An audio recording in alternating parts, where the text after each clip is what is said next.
कैसे मैंने यहाँ से यहाँ तक ट्रांसफॉर्म किया और कौन से फैक्टर्स मैंने इस फैट लॉस जर्नी में यूटिलाइज किए to make this fat loss journey successful. और इस वीडियो में मैं आपके साथ 3 इंपॉर्टेंट फैक्टर शेयर करूंगा जो आपको भी हेल्प करेंगे आपके फैट लॉस जर्नी में। पास्ट में मैंने भी एक लंबे समय के लिए बल्क किया, पर कुछ आइडिया नहीं होने के कारण ये मेरे बल्क का एंड रिजल्ट था।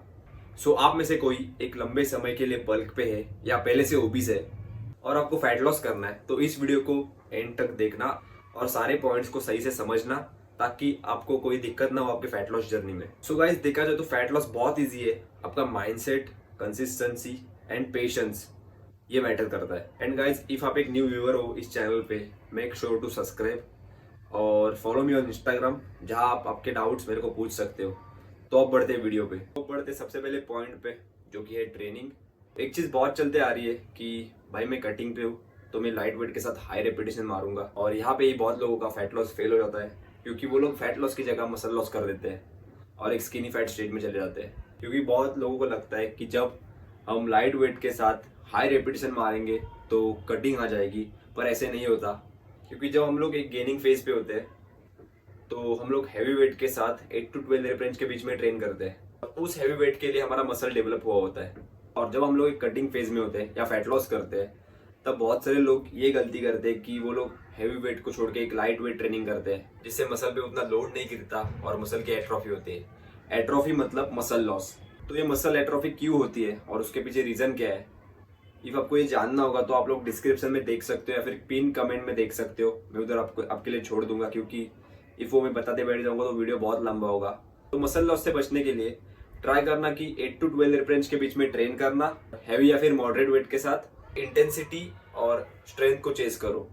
अब बढ़ते हैं पॉइंट नंबर 2 पे, जो कि है न्यूट्रिशन। हम लोग गेनिंग करो, फैट लॉस करो या मेंटेनेंस रहो, एक चीज बहुत बड़ा रोल प्ले करती है, वो होती है कैलोरीज। तो जब आप लोग एक फैट लॉस फेज में होते हो तो आपको एक कैलोरी डेफिसिट में खाना होता है, और कैलोरी डेफिसिट में जाने के लिए आपको आपकी मेंटेनेंस कैलोरीज पता होना जरूरी है। तो मैं एक बीएमआर कैलकुलेटर का लिंक डिस्क्रिप्शन बॉक्स में छोड़ दूंगा, वहां पे आप जाके आपका height, body weight, activity level और एज डाल के आपकी मेंटेनेंस कैलोरीज पता लगा सकते हो। नोट करना गाइस कि ये मेंटेनेंस कैलोरीज एक्यूरेट नहीं होती, पर इससे काम चल जाता है। तो आपको आपकी मेंटेनेंस कैलोरीज पता करने के बाद उस कैलोरीज में से 200 से 300 कैलोरीज का डेफिसिट क्रिएट करना है। समझो कि आपकी मेंटेनेंस कैलोरीज है 2500, तो उसमें से मैं 200 माइनस करूंगा, जो कि होता है 2300 कैलोरीज।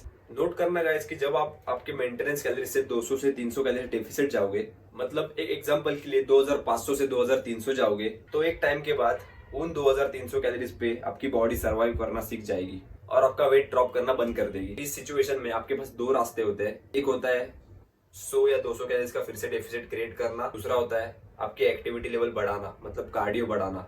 कार्डियो के थ्रू 100 या 200 कैलोरीज का डेफिसिट क्रिएट करना, और इस प्रोसेस को ऐसे ही कंटिन्यू रखना होता है जब तक आप आपके गोल तक नहीं पहुंचते। सबको समझ गया कि मेंटेनेंस कैलोरीज कैसे पता लगाते हैं और कैलोरी डेफिसिट कैसे क्रिएट करते हैं। इफ किसी को नहीं समझा होगा ये पॉइंट, तो आप लोग मेरे को कमेंट में पूछ सकते हो या फिर इंस्टाग्राम पे डीएम कर सकते हो।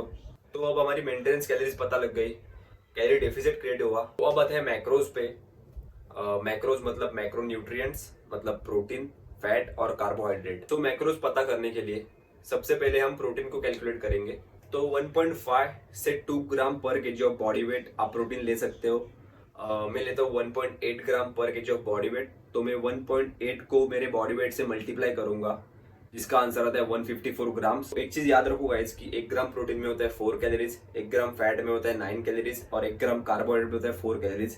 ये आपको आगे काम आएगा। तो जैसे कि हमने हमारे बॉडी वेट को 1.8 से मल्टीप्लाई किया, जिसका आंसर आया 154, तो ये 154 ग्राम हमारा डेली प्रोटीन इंटेक है। तो हम इसकी अभी कैलोरीज पता लगाएंगे। तो 154 को 4 से मल्टीप्लाई करेंगे, जैसे कि मैंने कहा था कि 1 ग्राम प्रोटीन में होता है 4 कैलोरीज। तो 154 को हम लोग 4 से मल्टीप्लाई करेंगे, जिसका आंसर आता है 619 कैलोरीज।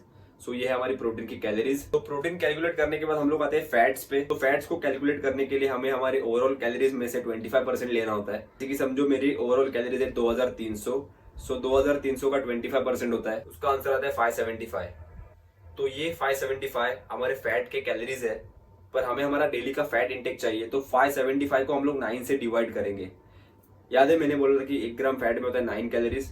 575 को हम लोग 9 से डिवाइड करेंगे, इसका आंसर आता है 63 ग्राम्स ऑफ फैट। तो अभी हमें हमारा प्रोटीन इंटेक और फैट इंटेक दोनों मिल गया है। तो अभी देखते हैं कार्बोहाइड्रेट कैसे कैलकुलेट करें। तो कार्बोहाइड्रेट की कैलोरीज हमें पहले ही मिल गई है। जो कि आती है ओवरऑल कैलोरीज से प्रोटीन और फैट की कैलोरीज माइनस करके। मतलब समझो आपकी ओवरऑल कैलोरीज है 2300, उसमें से प्रोटीन की कैलोरीज 619 और फैट की कैलोरीज 575। इन टोटल हमें 1194 कैलोरीज मिल गई। तो 2300 में से हम लोग 1194 को माइनस करेंगे, जिसका आंसर आता है 1106। तो ये कैलोरीज हमें पूरी लेनी है कार्ब्स के थ्रू। तो जैसे कि 1 ग्राम कार्ब में होता है 4 कैलोरीज, सो 1106 को हम लोग 4 से डिवाइड करेंगे, जिसका आंसर आता है 276 ग्राम्स। तो ये 276 ग्राम्स हमारा डेली का कार्ब इंटेक है। तो हमें हमारा प्रोटीन इंटेक, फैट इंटेक और कार्ब इंटेक तीनों मिल गया। तो अभी हमारे पास हमारे डेली का माइक्रोस भी आ गया, जो कि है 154 grams of protein, 63 grams of fat and 276 gram of carbohydrate. करो गाइस कि थोड़ा बहुत ऊपर नीचे चलते हैं नंबर्स में। जैसे कि आपका प्रोटीन इंटेक है 154 ग्राम्स और आप 150 खा रहे हो तो चल जाता है इतना। इफ आप लोग 3-4 ग्राम कम खा रहे हो या 3-4 ग्राम ज्यादा खा रहे हो तो कोई प्रॉब्लम नहीं है। अब बढ़ते हैं लास्ट पॉइंट पे, जो कि है कार्डियो। इफ मैं बल्क करूँ या कट करूँ, कार्डियो को मैं अपने मेरे प्रायोरिटी लिस्ट में रखूंगा, क्योंकि मेरे को मसल बिल्डिंग के साथ साथ मेरी हार्ट हेल्थ भी इंपॉर्टेंट है। इफ एक फैट लॉस के पॉइंट ऑफ व्यू से कार्डियो को देखें तो कार्डियो एक टूल है to get 1 step closer to your fat loss goal. तो जैसे कि फैट लॉस करने के लिए चाहिए होता है कैलोरी डेफिसिट। तो कैलोरी डेफिसिट करने के लिए 2 रास्ते हैं। एक है फूड से कैलोरीज कम करो, जैसे कि फूड की क्वांटिटी कम करके, और दूसरा है एक्टिविटी लेवल बढ़ाओ। इफ मैं मेरा बताऊं तो जब मैंने फैट लॉस स्टार्ट किया तो मैंने इन 2 रास्तों को कंबाइन किया। तो जैसे कि मैंने स्टार्ट में 200 कैलोरीज फूड से कम किए और 100 कैलोरीज कार्डियो से बर्न किए, और ऐसे मैंने 300 कैलोरीज का डेफिसिट क्रिएट किया। और एक टाइम बाद मेरे बॉडी को उन कैलोरीज पे सर्वाइव करना आ गया और मेरा वेट ड्रॉप होना बंद हुआ। मैंने सेम चीज कंटिन्यू की, जो कि 100 कैलोरीज फूड से ड्रॉप किया और 100 कैलोरीज कार्डियो से बर्न की, और ये चीज ऐसे ही कंटिन्यू रखते गया। मैं ये चीज करते करते मैं इस बॉडी कंपोजिशन पे पहुंच गया। आप लोग देख सकते हो यहाँ पे फोटो। अभी तक मेरा फैट लॉस कंप्लीट नहीं हुआ है, अभी तो और श्रेडेड होना है। तो इफ आपको देखना है मेरा डेली रूटीन फैट लॉस के टाइम मैं कैसे वर्कआउट करता हूँ, कैसे डाइट लेता हूँ, तो मेरे को कमेंट में बता देना, ऐसे व्लॉग लिखना, तो मैं आपके लिए व्लॉग स्टार्ट कर दूंगा। उसमें मैं मेरा डाइट, वर्कआउट रूटीन, मेरा पूरा फैट लॉस का रूटीन आपके साथ शेयर करूंगा। सो नोट करो गाइस कि कैलोरीज को फटाफट ड्रॉप नहीं करना है और अपने बॉडी वेट को रेगुलरली मेजर करना है, ताकि आपको एक आइडिया रहेगी कि आप कितना वेट कम कर रहे हो वीकली। तो एक वीकली लिमिट मेरे हिसाब से मैं बोल रहा हूँ कि 200 से 300 ग्राम। मेरे को खुद को 86 kg से 77 kg आने को 193 डेज लगे। तो इससे आप लोग समझ सकते हो कि मैंने कितना स्लो फैट लॉस किया है। तो आप लोग जितना स्लो फैट लॉस करोगे उतना ही आपका मसल मास भी प्रिजर्व रहेगा, इतना याद रखना। बहुत इजी है गाइस फैट लॉस करना, बस कंसिस्टेंसी, पेशेंस और डिसिप्लिन चाहिए towards the work.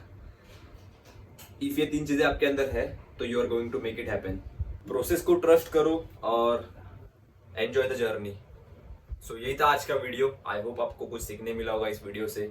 Make sure to like, share and subscribe, और शेयर कर दो अपने दोस्तों के साथ, और उस बेल आइकन को भी ऑन कर दो ताकि आप कोई इन्फॉर्मेटिव वीडियो मिस ना करो।